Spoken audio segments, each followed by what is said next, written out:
Hello दोस्तों, welcome to sleepy classes. तो आज का जो हमारा फ्यू मिनट सीरीज का जो टॉपिक है वो है ग्लोबल रिस्क रिपोर्ट 2022। रिसेंटली ही रिलीज की गई है। तो इससे रिलेटेड जो आपका प्रीलिम्स और मेंस ओरिएंटेड डेटा रहेगा वो आज हम यहाँ पर डिस्कस करेंगे। ठीक है जी, शुरुआत करते हैं प्रीलिम्स डेटा के साथ। पहली बात पब्लिश की गई है आपकी वर्ल्ड इकोनॉमिक फोरम द्वारा। तो एक एमसीक्यू तो आपका यहाँ पर क्लियर हो गया अगर आपको पूछ लिया जाए। स्टेटमेंट के तौर पर पूछ लिया जाए कि हाँ जी कौन सा एडिशन आपका आया था, तो 17th एडिशन आपका इस बार आया है। अब काम क्या करती है रिपोर्ट कि बेसिकली जो आपके ग्लोबल रिस्क परसेप्शंस हैं उन्हें वहां पर ट्रैक करिए, किस तरीके के ग्लोबल रिस्क चल रहे हैं अलग अलग फील्ड्स में। ठीक है जी, 5 कैटेगरीज में बेसिकली डिवाइड करता है: economic, environmental, geopolitical, societal and technological. तो इन 5 कैटेगरीज में जो आपके रिस्क हैं अभी तक, तो उन्हें कैटेगराइज करते हुए कि शॉर्ट टर्म कौन से रिस्क हैं आपके, लॉन्ग टर्म कौन से हैं, मीडियम टर्म कौन से रिस्क हैं, अलग अलग कंट्रीज के लिए फिर डेटा यहाँ पर तैयार करता है ताकि उन कंट्रीज के जो आप हम कह सकते हैं पॉलिसी मेकर्स हैं उन्हें थोड़ा आइडिया दिया जा सके कि हाँ जी आप इन चीज़ों पर काम कीजिए, इन रिस्क पर को जो मेडिकेट किया जा सके उन वैसे अब आप वहाँ पर स्टेप्स लीजिए। ठीक है जी, तो इसमें आपके रिस्क एक्सपर्ट भी रहते हैं और जो वर्ल्ड लीडर्स हैं आपके बिजनेस, गवर्नमेंट और सिविल सोसाइटी के, वो भी इन्वॉल्व रहते हैं। उसी के आधार पर ये आपकी पूरी लिस्ट यहाँ पर तैयार की जाती है। तो एक बेसिक्स आइडिया जो हम शॉर्ट टर्म रिस्क के बारे में बात कर रहे थे कि एक से जो 0 से 2 साल के लिए हम कह सकते हैं कि ये इस तरीके के रिस्क हैं जो आपके हम बहुत क्रिटिकल स्टेज पर पहुंच सकते हैं इस पर्टिकुलर टाइम ऑफ फ्रेम में। ठीक है जी, तो यहाँ पर नंबर ऑफ रिस्क आप देख सकते हैं, आपको दिखे गए हैं, कलर कोडिंग यहाँ पर की गई है। टेक्नोलॉजिकल रिस्क कौन से हैं, सोसाइटल कौन से हैं, एनवायरमेंटल कौन कौन से हैं। ठीक है जी, तो एक तो ये बेसिक्स आइडिया है कि किस तरीके से रिस्क आपके यहाँ पर रखे जाते हैं। ठीक है जी, अब बात करते हैं कि जो यहां पर एक एग्रीगेट लिस्ट जो तैयार की जाती है कि अगले आने वाले 10 सालों में कि क्या आपका हिसाब किताब रहेगा, रिस्क असेसमेंट जो यहाँ पर की गई है उसके बारे में अगर हम देखें तो क्लाइमेट एक्शन फेलियर की सरकारों ने जो यहाँ पर प्रॉमिस किया था कि जो क्लाइमेट एक्शन पे वो काम करेंगे। ठीक है जी, कि जो यहाँ पर पेरिस एग्रीमेंट का अपना रखा गया था 1.5 डिग्री सेल्सियस को वहाँ पर कंट्रोल करने की बात की गई थी कि उससे ज़्यादा नहीं बढ़ने देंगे, कि उस पर काम नहीं हो पा रहा है। और वो सबसे बड़ा रिस्क यहाँ पर बन चुका है, एक बहुत बड़ा एनवायरमेंटल रिस्क बन चुका है जिस पर अब सबसे ज्यादा ध्यान देना जरूरी है। ठीक है जी, फिर आता है एक्सट्रीम वेदर की बात की गई है, फिर आपके बायोडाइवर्सिटी लॉस के बारे में बात की गई है। तो अगर आप ध्यान दें टॉप जो आपके 3 यहाँ पर सबसे बड़े रिस्क हैं वो आपके एनवायरमेंटल ही हैं। ठीक है जी, फिर बात आती है सोशल कोहेजन इरोजन।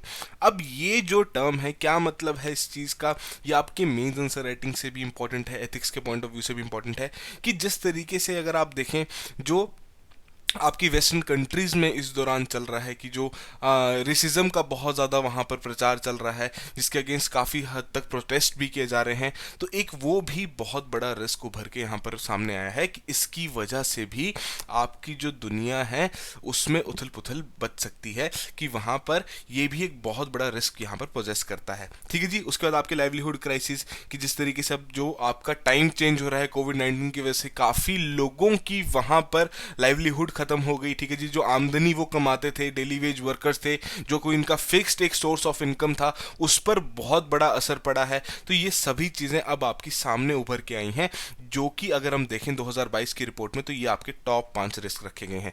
वैसे ही यहाँ पर आपको इस मैप के थ्रू भी एक जो यहाँ पर डायग्राम दिया गया है इसके थ्रू आपको कैसे पता लग जाएगा कि 2018 में जो आपका क्लाइमेट एक्शन फेलियर था वो 5th रैंक पर था और कैसे चलते चलते वो आपका 1st रैंक पर पहुंच गया, कि सरकारों ने जो यहां पर अपना काम करने के लिए कहा था, जो उन्होंने अपनी कमिटमेंट्स यहां पर रखी थी कि उस तरीके से वो उसे परफॉर्म नहीं कर पा रहे हैं और उसका जो क्लाइमेट चेंज पर असर पड़ रहा है वो और ज़्यादा वहां पर कैटलिस्ट हो रहा है। ठीक है जी, वैसे ही जो आपके मेजर नेचुरल डिजास्टर्स थे, अब वो जैसे अगर आप देखें 2020 तक आपके टॉप 5 में थे, उसके बाद आपके यहाँ से गायब हो गए। फिर आपके साइबर अटैक्स 2018 में बहुत ज़्यादा नया कॉन्सेप्ट आया था।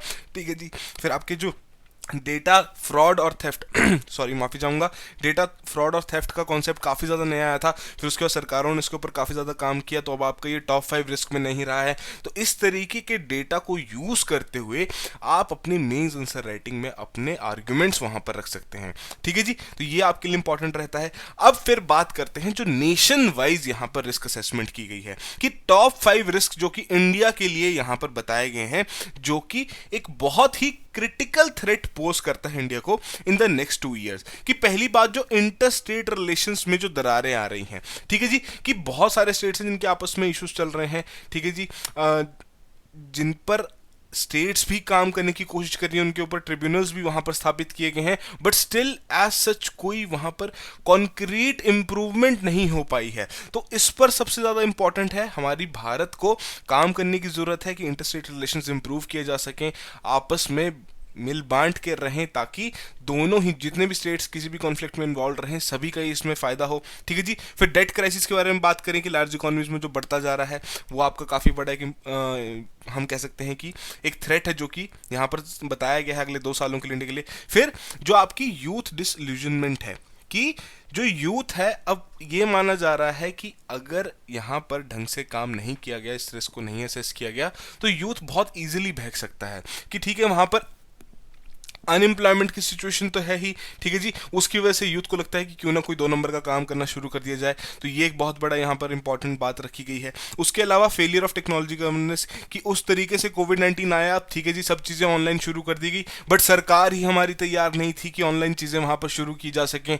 डेटा की बात करें, काफ़ी हद तक वेबसाइट्स ऐसी हैं सरकारी जहाँ पर पुराना पुराना डेटा अभी तक 2015 के बाद अपडेट ही नहीं हो पाया है। ठीक है जी। डिजिटल इनइक्वालिटी, कोविड-19 के बाद से जो आपकी डिजिटल इनइक्वालिटी है बहुत ज़्यादा बढ़ चुकी है कि यहाँ पर अब जो बहुत ही गरीब बच्चे थे जो कि डेली हम कह सकते हैं सरकारी स्कूल में जा रहे थे, अब उनके पास तो कोई ऑप्शन ही नहीं बची। स्कूल्स बंद हो चुके हैं, दोबारा से अब आपकी नई वेव आ चुकी है स्कूल्स पर, दोबारा यहाँ पर आपकी रोक लगा दी जा चुकी है कि अब स्कूल्स नहीं खुलेंगे।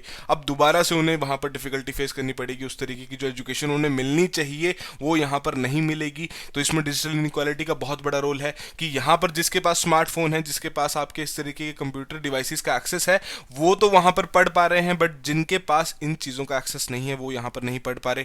तो ये टॉप 5 रिस्क इंडिया के लिए बताए गए हैं जो कि आपके लिए मेंस आंसर राइटिंग में बहुत इंपॉर्टेंट रह सकते हैं, या फिर डायरेक्टली आपको प्रीलिम्स की फॉर्मेशन में भी एमसीक्यू की फॉर्मेशन में भी पूछा जा सकता है कि ये रिस्क है, बताइए इंडिया के लिए वर्ल्ड इकोनॉमिक फोरम ने कौन कौन से रिस्क वहां पर बताए थे। ठीक है जी। तो ये तो रही बात। फिर उसके बाद जो आपके कोविड-19 क्राइसिस की शुरुआत से ही जो जैसे शुरुआत हुई इसके, उसके बाद कौन कौन से रिस्क आपके सबसे ज़्यादा वहां पर वर्स हो गए। ठीक है जी। और ज़्यादा उनकी सिचुएशन वहां पर खराब होगी कि पहली तो सोशल कोहेजन इरोजन, कि जो यहाँ पर बहुत सारा रेसिज्म की बात चल रही है, बहुत सारे इससे रिलेटेड प्रोटेस्ट भी चल रहे हैं, तो एक बहुत बड़ा इशू है। लाइवलीहुड क्राइसिस बहुत बड़े इशू हैं। क्लाइमेट एक्शन फेलियर पर काम नहीं किया जा रहा। मेंटल हेल्थ डिटेरियोरेशन के बारे में यहाँ पर बात की गई है कि अंदर ही अंदर बैठ रहे हैं, वर्क फ्रॉम होम का कल्चर शुरू हो चुका है, लोग घरों से बाहर नहीं निकल रहे, तो उनकी मेंटल हेल्थ पर उस चीज़ का असर पड़ रहा है। ठीक है जी। साइबर सिक्योरिटी फेलियर्स के यहाँ पर बात की गई है।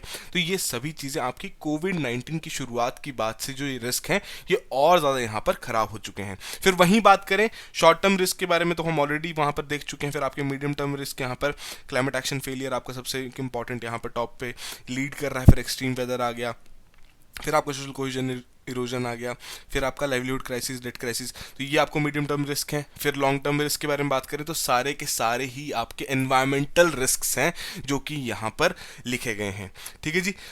तो ये जो बेसिक सा डेटा आपको यहाँ पर प्रोवाइड किया गया है, यहाँ पर आपका ये 5 से 10 साल रहेगा। ठीक है जी। तो ये जो आपको बेसिक सा डेटा यहाँ पर प्रोवाइड किया गया है, इसका ऑब्जेक्टिव क्या है कि पहली बात तो आपको प्रीलिम्स से पॉइंट ऑफ व्यू से जो इंपॉर्टेंट रेलेवेंट इन्फॉर्मेशन है वो आपको यहाँ पर मिल जाए। साथ के साथ जो आपकी मेंस आंसर राइटिंग रहेगी वहाँ पर आप ये डेटा यूज़ करके अपने क्वेश्चन, जो आपको वहाँ पर क्वेश्चन पूछा जाए, सोशल इशू से पूछा जाए, वहाँ पर आप इस चीज़ इस डेटा को वहाँ पर कोड कर सकते हैं। ठीक है जी। टेक्नोलॉजी से रिलेटेड कोई क्वेश्चन पूछा जाए, वहाँ पर आप इस डेटा को कोड कर सकते हैं। 5 कैटेगरीज हैं, 5 कैटेगरीज में से कोई भी अगर आपको क्वेश्चन वहाँ पर जहाँ पर डेटा आपको लगे कि जी हाँ ये डेटा वहाँ पर फिट बैठता है, तो आप डेफिनेटली ऐसे डेटा को वहाँ पर यूज़ करके अपने नंबर ईजिली वहाँ बढ़ा सकते हैं। ठीक है जी। तो अच्छे से इस पूरे डेटा को पढ़िए, जो चीज़ें यहाँ पर बताई गई हैं अपने नोट्स में कंपाइल कीजिए, पीडीएफ आपको इजीली अवेलेबल हो जाएगी। ठीक है जी। फिर वहीं बात करें प्रीलिम्स की प्रिपरेशन के बारे में, आई होप आपने शुरुआत कर दी होगी, तो उसी से ही रिलेटेड स्लीपी क्लासेज ने आपके लिए यहाँ पर कुछ कोर्सेज लॉन्च किए हैं, जैसे कि आपका क्रैश कोर्स है जिसमें आपको complete GS crash course provide किया जा रहा है। ठीक है जी। जिसमें एक साथ आपको लेक्चर्स प्रोवाइड कर दिए जाएंगे, चैप्टर वाइज क्विज़ेस भी यहाँ पर रखी गई हैं। अगर आपको लगता है आपका जीएस इतना अच्छे से तैयार नहीं है, करंट अफेयर्स आप थ्रू आउट द ईयर पढ़ते आ रहे हैं, बट जीएस आपको दोबारा करना है, तो ये कोर्स आपके लिए बहुत इंपॉर्टेंट है। अगर आपको लगता है कि जीएस आप बहुत बार पढ़ चुके हैं बट करंट अफेयर्स पर हम पूरे साल कॉन्सेंट्रेट नहीं कर पाए, कि सिंस वर्किंग है, काम नहीं है, इतना टाइम नहीं लग पाया, तो इसमें आपको 12 वीक का कोर्स है जिसमें 1 जनवरी 2021 ऑनवर्ड्स आपको करंट अफेयर्स यहाँ पर प्रोवाइड कर दिए जाएंगे। ठीक है जी। फिर उसके अलावा आपकी करंट अफेयर्स और टेस्ट सीरीज की भी ऑप्शन यहाँ पर अवेलेबल कर दी गई है, जिसमें आपकी टेस्ट सीरीज हैं 28 टेस्ट इंक्लूडेड हैं, जिसमें HLTs, FLTs, स्टैटिक भी क्विज़ेस रखी गई हैं, करंट अफेयर्स बेस्ड टेस्ट भी यहाँ पर रखे गए हैं, ठीक है जी। उसके अलावा फिर आपके आते हैं यहाँ पर जो ब्रह्मास्त्र कोर्स है कि कॉम्प्रिहेंसिव कोर्स यहाँ पर आपको दे दिया गया है, जिसमें आपका जीएस, करंट अफेयर्स और टेस्ट सीरीज तीनों के तीनों सेगमेंट्स इंक्लूड किए गए हैं। सभी डिटेल्स इससे रिलेटेड हमारी वेबसाइट पे अवेलेबल हैं, आप जाके चेक कर सकते हैं। अगर आपकी कोई भी क्वेरीज हो आप हमें कॉल कीजिए, हम आपकी क्वेरी को हर एक पॉसिबल वे में रिजॉल्व करने की पूरी कोशिश करेंगे, ठीक है जी। तो प्रीलिम्स की प्रिपरेशन शुरू कर दीजिए, अच्छे से तैयारी कीजिए।